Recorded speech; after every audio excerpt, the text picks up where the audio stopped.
ఏ విధంగా రాష్ట్ర ఆర్థిక వ్యవస్థను మరింత ప్రమాదంలోకి నెట్టబోతున్నాయి దీనికి సంబంధించి మనతో మాట్లాడడానికి ఇవాళ చర్చలో జాయిన్ అవుతున్నారు ఆర్థిక విశ్లేషకులు పాపారావు గారు. గుడ్ ఈవినింగ్ పాపారావు గారు. గుడ్ ఈవినింగ్ అండి. పాపారావు గారు, ఎట్లా చూడాల్సిన అవసరంగా అనిపిస్తుంది ఈ రాష్ట్ర ప్రభుత్వం ఎందులో రికార్డు సాధించింది అని అంటే అప్పులు చేయడంలో రికార్డు సాధించింది అని చెప్పొచ్చు. అంటే ఇది రాష్ట్ర ఆర్థిక వ్యవస్థ కావచ్చు, రాష్ట్ర అభివృద్ధికి కావచ్చు ఏ విధంగా ప్రమాదకరంగా మారే అవకాశం కనిపిస్తుంది. ఎందుకంటే చేసిన అప్పులన్నీ కూడా ఎక్కడ వాడారు, ఎక్కడ ఏ సంక్షేమం జరిగింది, ఎక్కడ అభివృద్ధి జరిగింది అంటే ఎక్కడా కూడా సమాధానం లేని పరిస్థితి. ఈ నేపథ్యంలో మితిమీరి చేస్తున్న ఈ అప్పులు 460 రోజుల్లో చేసిన 1,50,000 కోట్ల అప్పులు ఏ విధంగా రాష్ట్రానికి ప్రమాదకరం? ఇక్కడ ప్రధానంగా అప్పులు చేసిన ఆస్తుల కల్పన అనేది జరిగితే కేసీఆర్ గారి హయాంలో లాగా అప్పులు చేశారు. కానీ కాంగ్రెస్ వాళ్ళు చెప్పినట్టుగా 7 లక్షల కోట్లు కాదు, వాస్తవానికి ఆర్బీఐ గణాంకాల ప్రకారంగా చేసిన అప్పు అనేది తెలంగాణది 3,89,673 కోట్ల రూపాయలు మాత్రమే తెలంగాణ అప్పు కేసీఆర్ గారి హయాంలో చేసింది. కాబట్టి అప్పు చేసినా కానీ దానికి తీర్చే వనరులు ఏర్పడ్డాయి అనేది, తీర్చే దారి ఏర్పడ్డది అనేది మనం నోటి మాటగా చెప్పేది కాదు. ఉదాహరణ తీసుకుంటే తెలంగాణలో జిఎస్డిపి ఎలా పెరిగింది, దాంతోపాటుగా Telangana per capital income, average ఇన్కమ్గా మనం చూసేటట్లయితే Telangana per capital income Telangana వచ్చిన కొత్తలో 1,40,000 రూపాయల దాకా ఉన్న తెలంగాణ తలసరి ఆదాయం కేసీఆర్ గారు అధికారం దిగిపోయే నాటికి 3,50,000 రూపాయల పైకి పెరిగింది. అంటే ఆ మేరకు తెలంగాణలో ప్రజల ఆదాయాలు, కొనుగోలు శక్తి, తెలంగాణ సంపద పెరిగింది. కాబట్టి అప్పులు తీర్చే సామర్థ్యం కూడా పెరిగింది. కాబట్టి కేసీఆర్ గారి హయాంలో వీళ్ళు చెప్పినట్లు అపరిమితమైన అప్పులు చేసినటువంటి అప్పులు సద్వినియోగం అయినాయి. దానివల్లే ఆస్తులు ఏర్పడ్డాయి. ఆస్తులతో పాటు ప్రజల కొనుగోలు శక్తి, జీవన ప్రమాణాలు, ఆదాయాలు పెరిగి ఒక సుసంపన్నమైనటువంటి తెలంగాణ ఏర్పడింది. కాబట్టి అట్లాంటి పరిస్థితుల్లో అప్పులు తీర్చడం కష్టం అనిపించాల. కానీ ఈ రోజు మీరు చేస్తుంది ఏంటి? మీరు అప్పులు తెస్తున్నారు. ఎట్లా తెస్తున్నారు అప్పులు? గత 459 రోజులు, సుమారుగా 459 రోజుల పాలనలో రోజుకి 333 కోట్ల రూపాయల చొప్పున వీళ్ళు అప్పు తెచ్చారు. అంటే ఓవరాల్గా వీళ్ళు తెచ్చిన అప్పుని ఒక్క సంఖ్యలో చెప్పుకోవాలంటే ఈ మొత్తం వీళ్ళ పరిపాలనా కాలంలో, ఈ సంవత్సరంన్నర కాలంలో, 15 నెలల కాలంలో 1,52,918 కోట్ల రూపాయలు ఇప్పటికే అప్పు చేస్తున్నారు. ఏ అప్పు ఇది? ఎఫ్ఆర్బిఎం పర్మిట్ కి సంబంధించిన అప్పు. ఆ పర్మిట్ దాటారు కానీ ఎఫ్ఆర్బిఎం చెప్పబడ్డాం. కార్పొరేషన్ల అప్పు కూడా కలిపితే ఇంకా చాలా ఉంది. కార్పొరేషన్ల అప్పు 61,991 కోట్ల రూపాయలు వీళ్ళు అప్పు చేశారు. అంటే ఏ రకంగా అప్పులు చేస్తున్నారు వీళ్ళు అనేది చూస్తే కళ్ళు చెదిరిపోయే పరిస్థితి, అంటే ఒక ఆందోళన కలిగించే వాతావరణం. ఎందుకంటే వీళ్ళు గతంలో వీళ్ళ ఆరోపణ ఏంటంటే కేసీఆర్ గారు తెగ అప్పులు చేశారు కాబట్టి అప్పులు తీర్చడం చాలా కష్టమైపోతుంది. ఆ అప్పుల నేపథ్యంలో రేవంత్ సర్కారు రాష్ట్రాన్ని ఎటువంటి పరిస్థితిలోకి తీసుకెళ్లబోతుంది, ఏ విధంగా ప్రమాదంలో నెట్టబోతుంది? పాపారావు గారు మనతో ఉన్నారు, ఆర్థిక విశ్లేషకులు. పాపారావు గారు, ఇప్పటి వరకు చూసుకుంటే రోజుకు 333 కోట్ల రూపాయల అప్పులు చేసినట్టుగా తెలుస్తుంది. అంటే లాస్ట్ సీజన్లో కూడా ప్రజలు కనీస అవసరాలకి చాలా ఇబ్బందులు పడ్డ పరిస్థితి కనిపించింది మనకి. విద్య కావచ్చు, వైద్యాన్ని కావచ్చు, ప్రధానంగా కేవలం 600 కోట్ల బకాయిలు చెల్లిస్తే ప్రభుత్వ ఆసుపత్రుల్లో వాళ్ళకి కావాల్సిన కనీస అవసరాలు తీరేవి, కనీసం మినిమం మెడిసిన్స్ అవైలబిలిటీలో ఉండేవి అనేది ప్రధానంగా కనిపించింది. ఇవాళ చూసుకుంటే రోజుకు 333 కోట్లు అంటే ఇది 2 రోజుల లెక్కతో సమానం. కానీ దాన్ని కూడా ప్రభుత్వం పూర్తిగా నిర్లక్ష్యం చేసి వేల సంఖ్యలో ప్రజలు పిట్టల్లా రాలిపోయిన పరిస్థితి కనిపించింది. అంటే ఈ ప్రభుత్వానికి చేసిన అప్పులన్నీ కూడా ప్రజా సంక్షేమం కోసం కాదు, వాళ్ళ ఉద్దేశం, వాళ్ళ మెయిన్ లక్ష్యం ప్రజా సంక్షేమం కాదు అని భావించాల్సిన అవసరం కనిపిస్తుందా? ఖచ్చితంగానండి. ఇప్పుడు కేసీఆర్ గారి పరిపాలనలో కొన్ని సిస్టమ్స్ ఏర్పడ్డాయి, వ్యవస్థలు, కొన్ని సిస్టమ్స్ ఏర్పడ్డాయి. ఆ పద్ధతిలోకి ఒక ట్రాక్ లో నడుస్తుంది వ్యవస్థ. దాన్ని అలాగే ఉంచినా కానీ సాఫీగానే నడిచేది. కానీ దాన్ని డిస్మాంటిల్ చేసి, డిస్ట్రాయ్ చేసి, పూర్తిగా దాన్ని విచ్ఛిన్నం చేసినటువంటి పరిస్థితి రేవంత్ రెడ్డి పరిపాలనలో జరుగుతుంది. అంటే కేసీఆర్ గారి పరిపాలనలో ఏదైతే సాఫీగా జరిగినాయో, ఉదాహరణ వీళ్ళు రైతు భరోసా, అంతకుముందు రైతు బంధు ఉండేది. రైతు బంధు ఒక సిస్టమేటిక్ గా అకౌంట్స్ లోకి వెళ్ళిపోతుండేది. రైతు భరోసా పేరు చెప్పి కమిటీలను వేసి, రైతు భరోసా అనర్హుల పేరు చెప్పి రకరకాలుగా చేసి ఆ సిస్టమ్ ను మొత్తం డిస్రప్ట్ చేసి ఈరోజు రైతు భరోసా రైతు బంధే సరిగ్గా రైతు బంధు దాకే అందుతున్నటువంటి పరిస్థితి లేకుండా ఈరోజు చాలా మందికి ఈరోజు రైతు బంధు లేదు. అసలు రైతు బంధు పూర్తిగా స్తంభించిపోయిన పరిస్థితి. రెండో పక్కన అలాగే రుణమాఫీ గురించి చూస్తే రుణమాఫీకి ఆ లెక్కలు ఈ లెక్కలు కాకి లెక్కలేసి తర్వాత పిఎం కిసాన్ కొలబద్దగా తీసుకుంటామని కాసేపు ఇంకోటి అని చెప్పి ఆ వ్యవస్థని సరిగ్గా పనిచేయకుండా చేసి రుణమాఫీ కూడా చాలా మందికి జరగకుండా పోయినటువంటి పరిస్థితి. అలాగే పెన్షన్ల మీద చిత్తశుద్ధి లేదు. 4,000 రూపాయలు ఇస్తా ఉన్నారు. 4,000 రూపాయలు ఆసరా పెన్షన్ ఇస్తామని చెప్పిన తర్వాత తీరా చూస్తే ఈ రోజు పాత పెన్షన్ ఏదైతే కేసీఆర్ గారి కాలంలో ఇస్తా వచ్చినటువంటి 3,000 అనుకుంటా, అది కూడా సరిగ్గా అందుతున్నటువంటి దాఖలాలు లేకుండా పెన్షన్లు కూడా సరిగ్గా అందని పరిస్థితి. అలాగే మహాలక్ష్మి పథకం, మహాలక్ష్మి 2,500 ఒక్కొక్క మహిళకి ఇస్తా ఉన్నారు. అది పూర్తిగా కోల్డ్ స్టోరేజ్, ఇలా చాలా పథకాలు. ఇళ్లు కడతా ఉన్నారు. నియోజకవర్గానికి 3,500 దాకా అనుకుంటా ఇళ్లు కట్టిస్తాం, మొత్తం 4 లక్షల పైన ఇళ్లు కడతాం తెలంగాణలో అన్నారు. అది పూర్తిగా 15 ఇళ్లు కట్టారా కనీసం, అది జరగల. ఇందిరమ్మ ఇళ్ళు అనేది పథకం అమలు జరగల. అన్ని రకాల ప్రజల్ని మోసం చేసి ఈ అప్పులు మాత్రం చేసిన డబ్బులతో ఏం చేస్తున్నారో ఎవరికి తెలియనటువంటి పరిస్థితి ఈ రోజు ఉంది. ఎవరికి తెలియదని మనం మాట్లాడగలం, కానీ ఏంటంటే వాస్తవానికి ఎవరికి తెలియకుండా వచ్చిన డబ్బులు ఏదో చూమంత్రకాళి అన్నట్లు మాయమైపోతున్నాయంటే అంటే ఎవరికి చేరుతున్నాయో వాళ్ళకి తెలుస్తుందేమో కానీ ప్రజలకు తెలియట్లేదు. ఎక్కడికి పోతున్నాయని బేసిక్ గా లెక్కలు ఉండాలి, అక్కడ ఎక్కడ ఉండాలో సమాచారం అక్కడ ఉండట్లేదు సమాచారం. అంటే మామూలుగా మనము ఆరోపణ చేయడానికి కూడా కొంత రేవంత్ రెడ్డి లాగా మనం ఆరోపణలు చేస్తా పోలేం కదా విశృంఖలంగా. కాబట్టి కొంచెం మర్యాదలు పాటిస్తా ఏమైందో తెలియదని మాట్లాడుతున్నాం. డబ్బులకి ఏమైందేమో తినేశారని మనం మామూలుగా అయితే మాట్లాడతారు. రేవంత్ రెడ్డి గారు అయితే తిరిగి అది ఇదని చెప్పి ఎదురు దాడికి ఇట్లాంటి మాటలు మాట్లాడతారు. కానీ మనం కొంచెం సంస్కారవంతంగా మాట్లాడుకుంటే ఆ డబ్బులు తెచ్చారు కానీ ఏమైనాయో తెలియట్లేదని మాట్లాడుతున్నాం. తెలిసే రోజు వస్తుంది, ఏమైనాయో ఆ డబ్బులు ఎటుపోయినాయో అనేది తెలుసుకునే రోజు, తెలిసే రోజు, ప్రజలందరి కళ్ళ ముందు కనపడే రోజు ఖచ్చితంగా వస్తుంది, రావాలని కోరుకుంది. ఎందుకంటే అది ప్రజల సొమ్ము, ప్రజల పేరు తెచ్చి తెలంగాణ పేరు చెప్పి తెచ్చిన డబ్బు. అలాగే తెలంగాణ ప్రజల నుంచి వసూలు చేసినటువంటి పన్ను డబ్బు కూడా లక్షల రూపాయలు, కోట్ల రూపాయలు. కొంత ఆదాయం పడిపోయింది, ఈ ప్రభుత్వం వచ్చిన తర్వాత ఆదాయం పడిపోయింది. అయినా 1,50,000 కోట్ల పైనటువంటి వసూలైనటువంటి డబ్బు ఏమైంది అనేది కూడా తేలాల్సిన అవసరం ఖచ్చితంగా ఉంది. ఈ ప్రభుత్వం వచ్చిన తర్వాత ఏ పథకం అమలు జరపకుండా ఆత్మహత్యలు జరుగుతున్నాయి. ఒక పక్క ఆగిపోయిన రైతు ఆత్మహత్యలు మళ్ళీ మొదలైనవి, చేనేత కార్మికుల ఆత్మహత్యలు జరుగుతున్నాయి. అలాగే రకరకాల వర్గాల ప్రజలు, ఆటో కార్మికుల దగ్గర నుంచి రకరకాల వర్గాల ప్రజలు తెలంగాణలో ఒక లా అండ్ ఆర్డర్ కూడా సరిగ్గా మెయింటైన్ పరిస్థితి, ఒక దురదృష్టకరమైనటువంటి తెలంగాణ ఫ్యాబ్రిక్ మొత్తం చిన్నాభిన్నం అయిపోతున్నటువంటి వాతావరణం ఈ రోజు ఉంది. అంటే ఒక కళలాగా మిగిలిపోయింది తెలంగాణలో కేసీఆర్ గారి పరిపాలన 10 ఏళ్ల కాలం. ఒక పంచరంగుల కల్లాగా వెనక్కి తిరిగి చూసుకుంటే అలాంటి రోజు ఒకటి ఉందా, అంత బాగున్నామో మనం అనుకోవాల్సిన పరిస్థితి, అంత దుస్థితిలోకి ఈ రోజు తెలంగాణ జారిపోతుంది. అయితే పాపారావు గారు, ప్రధానంగా ఇప్పుడు కార్పొరేషన్ల ద్వారా దాదాపు 62,000 కోట్ల అప్పులు చేసినట్టుగా కనిపిస్తుంది. అండ్ గ్యారంటీలు లేకుండా చేసిన అప్పులు చూసుకుంటే 10,000 కోట్ల రుణాలు చేసినట్టుగా అనిపిస్తుంది. అంటే ఇవన్నీ కూడా ఎక్కడైతే యూటిలైజ్ చేయాలో అక్కడ యూటిలైజ్ చేయకపోవడం వల్ల ఎటువంటి నష్టం జరుగుతుంది? రీసౌండ్ వస్తుందండి, నాకు ఆ మాట వినపడలేదు. ఏ నా నష్టం అనే దాని ముందు రీసౌండ్ వస్తుంది, దయచేసి మళ్ళీ ఇప్పుడు క్లియర్ గా ఉందా పాపారావు గారు ఆడియో? పర్వాలేదు చెప్పండి. అంటే కార్పొరేషన్ల ద్వారా 62,000 కోట్ల అప్పులు, గ్యారంటీలు లేకుండా చేసిన 10,000 కోట్ల అప్పులు. అంటే వీటిని ఎక్కడ యూటిలైజ్ చేయాలో అక్కడ యూటిలైజ్ చేయకుండా దానివల్ల ఎటువంటి నష్టం జరుగుతుంది అంటారు? ఎటువంటి నష్టం? తెలంగాణలో పథకాలన్నీ అయిపోవటం వల్ల ఇప్పుడు తెలంగాణలో రైతు బంధు ఆగింది. అప్పుడు రైతు రుణమాఫీ అన్నారు. రుణమాఫీ ఎందుకు అవసరం అవుతుంది? రైతు అప్పుల పాలై ఉన్నాడు కాబట్టి, అప్పు పేరుకుపోయింది కాబట్టి, అప్పు తీర్చలేని స్థితిలో వ్యవసాయాన్ని కొనసాగించడం రైతు కష్టంగా ఉంది కాబట్టి, రైతు భుజం మీద నుంచి ఆ రుణం అనే భారాన్ని తీసేస్తే అక్కడి నుంచి రైతు ప్రశాంతంగా మళ్ళీ బిగినింగ్ అది స్టార్టింగ్ పాయింట్ లాగా మళ్ళీ రైతు ప్రశాంతంగా భుజం మీద భారం పక్కకి పోయి ముందుకెళ్తాడు, వ్యవసాయం చేసుకుంటాడు, బాగుపడతాడు. కానీ రుణమాఫీయే సరిగ్గా చేయాల. దానివల్ల రైతు భుజం మీద భారం అలాగే మిగిలిపోయింది. పైగా మీరేం చెప్పారు? కొత్తగా అప్పులు తెచ్చుకోండి, మేము వస్తున్నాం కదా అధికారంలోకి, డిసెంబర్ 9 తర్వాత మేము రుణమాఫీ చేసేయబోతున్నాం, మీరు అప్పు తెచ్చుకోండి, పోయి కావాలంటే అప్పు తెచ్చుకుంటే మేము రుణమాఫీ చేస్తాం, మీరు హాయి.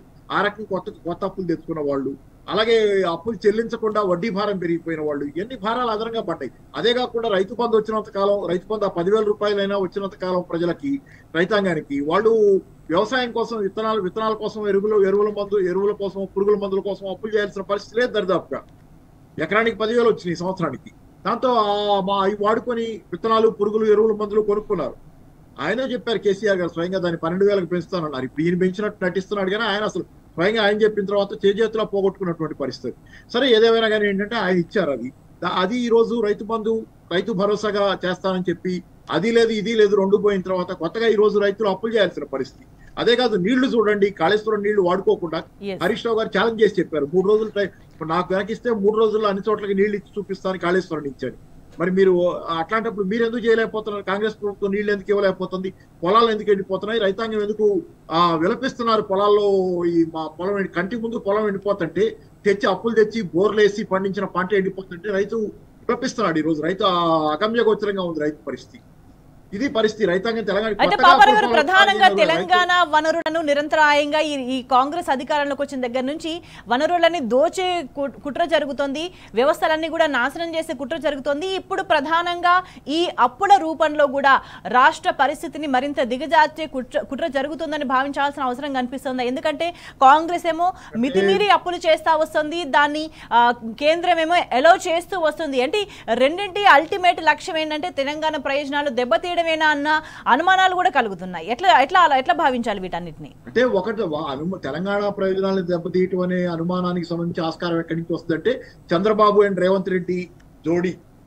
దాని నుంచి ఖచ్చితంగా చంద్రబాబు పరంగా తెలంగాణ ప్రయోజనాలను దెబ్బతీసే ఆలోచనలు గతం నుంచి చేస్తా వస్తున్నారని ఉమ్మడి రాష్ట్రంలో చంద్రబాబు వెళ్ళిన కాలంలో తెలంగాణ అనే మాట అసెంబ్లీలో కూడా ఎత్తడానికి వీల్లేని పరిస్థితి ఉందనే వాతావరణం ఉన్న కాలం నుంచి ఇప్పుడు అదే చంద్రబాబు రేవంత్ రెడ్డికి దగ్గరవాడు, రేవంత్ రెడ్డిని నడిపిస్తున్నాడు, వెనక గురువు అనే ఉన్నప్పుడు ఖచ్చితంగా చంద్రబాబు తెలంగాణ మీద ప్రేమ ఉంటుంది ఇవ్వని మనం అనుకోలేము. సవత్తల్లి ప్రేమ కూడా ఉంటుందని మనం అనుకోలేము. కాబట్టి ఏంటి కుట్రనే అనుకుంటాం. సహజంగా చాలా విషయాల్లో చాలా బయట నడుస్తున్న మాటలేంటి, ఇక్కడ రియల్ ఎస్టేట్ పడగొట్టి అమరావతిలో పెంచాలని ఆలోచన చేస్తున్నారని ఇట్లాంటి మాటలన్నీ ప్రజల్లో నడుస్తున్నాయి. జనరల్ గా మా ఆరోపణలన్నీ ఉన్నాయి. కాబట్టి ఒక రకంగా కుట్ర కూడా అనుకోవచ్చు. కుట్ర కాదు అంటే జనరల్ గా ఇట్లాంటి ప్రతి విషయంలో మనం కుట్రను మాట్లాడలేం, కానీ వెనకాల చంద్రబాబు కూడా మనకు కనపడుతున్నప్పుడు ఇది కుట్ర అనుకోవడానికి ఆస్కారం ఉంటుంది. రెండోది ఏంటంటే ఇక్కడ మీకు చూసుకుంటే ఓవరాల్ గా తెలంగాణలో ఈ రోజు వీళ్ళకు ఒకటి అర్థమైంది, అధికారంలోకి రాగానే కాంగ్రెస్ వాళ్ళకి దమ్ము లేదు, దార్శనికత లేదు. దానివల్ల ఏంటంటే వాళ్ళు తెలంగాణని కేసీఆర్ లేనట్టు మనం వెళ్ళలేము, ఆ రకంగా మనం దీన్ని నిలబెట్టలేము. కాబట్టి ఎటుకూడి రెండోసారి గెలము. కాబట్టి ఏంటంటే ఎవరికి దొరికింది వాళ్ళు పట్టుకుపోదాం అనేది అనుకున్నారనేది జనాలు అనుకుంటున్నటువంటి వాతావరణం.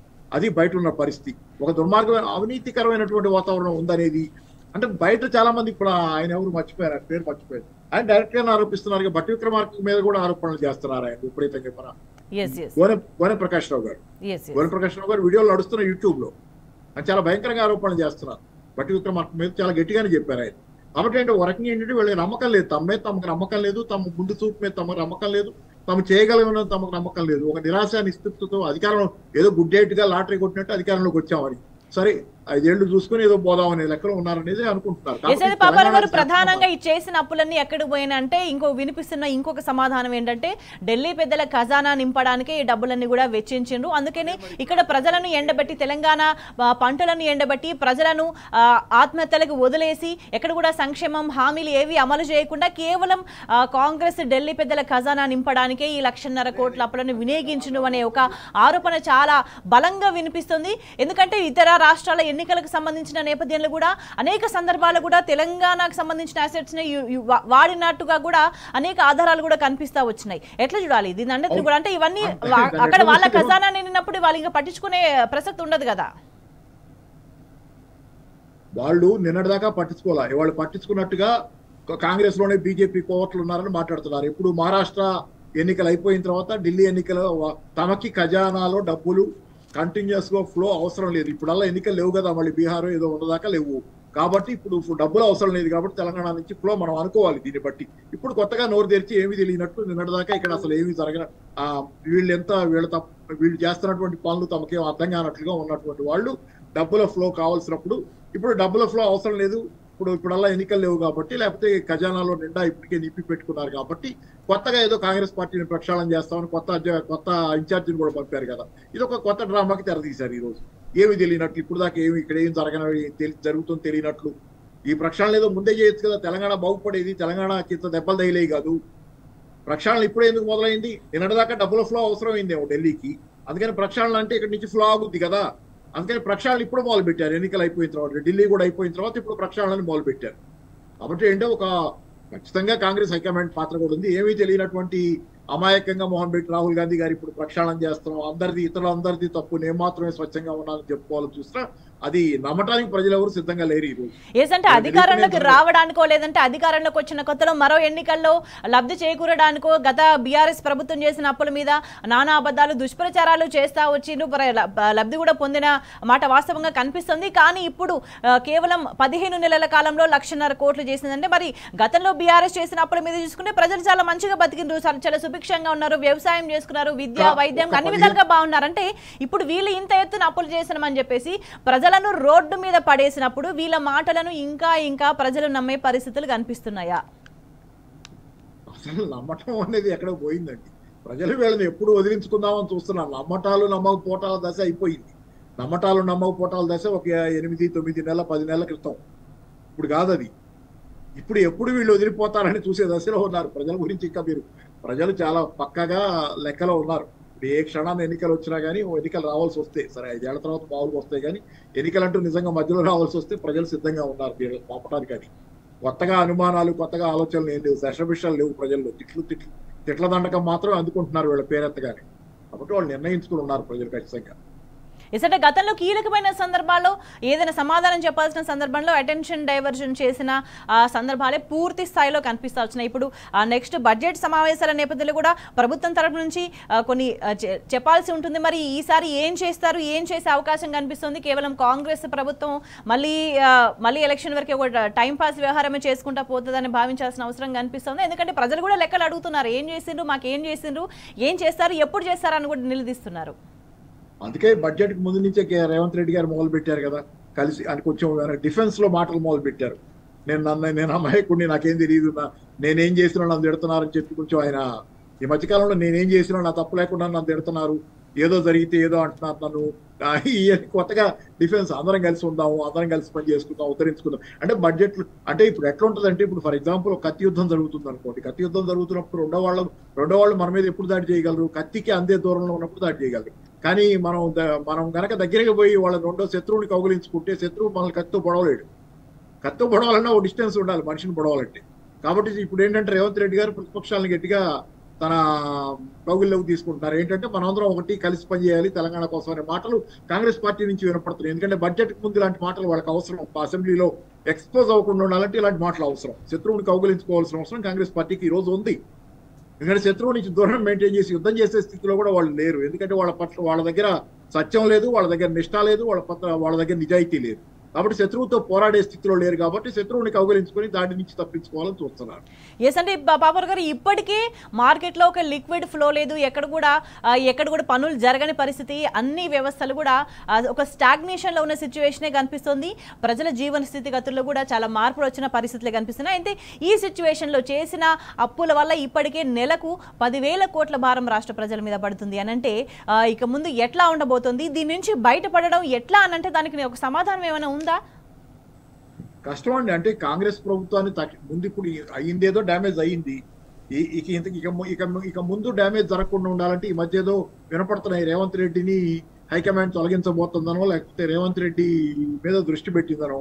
ఏదైనా సరే వాళ్ళు తప్పో ఒప్పో రాహుల్ గాంధీ గారు వాస్తవంలో మరి ఆయన సూట్ కేసులు ఆయనకి ఢిల్లీలో ఎలక్షన్ల కోసం అవసరమైతే తెప్పించుకున్నారు. ఏం చేసినా కానీ అయిపోయిందేదో అయిపోయింది.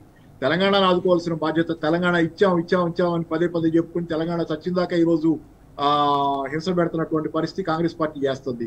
కాబట్టి ఏంటంటే ఈ రోజు తెలంగాణను ఆదుకునే బాధ్యత రేవంత్ రెడ్డి వ్యవహార శైలిని మార్చేది, లేకపోతే రేవంత్ రెడ్డిని పక్కన పెట్టైనా. అంతకంటే ఇప్పుడు అసలు కాంగ్రెస్ పార్టీలో ఎవరు సీఎం అయితే మాత్రం ఏమో భిన్నంగా ఉంటది అనేది ఆశ్చర్యకరమైన విషయం. కాంగ్రెస్ పార్టీలో నిజానికి సీఎం గా ఒకళ్ళని పాయింట్అవుట్ చేయగలిగిన సందర్భమే లేదు ఈ రోజు చూస్తుంటే. నిన్నటిదాకా భట్టి విక్రమార్క అసలు మొదట్లో పోటీలో భట్టి విక్రమార్క రేవంత్ రెడ్డి అన్నారు. భట్టి విక్రమార్క కూడా ప్యాసివ్ అయిపోయాడు. ఆయన మీద కూడా రకరకాల ఆరోపణలు వస్తున్నాయి. హోప్ఫుల్ గా మాత్రం ఎవరున్నారు?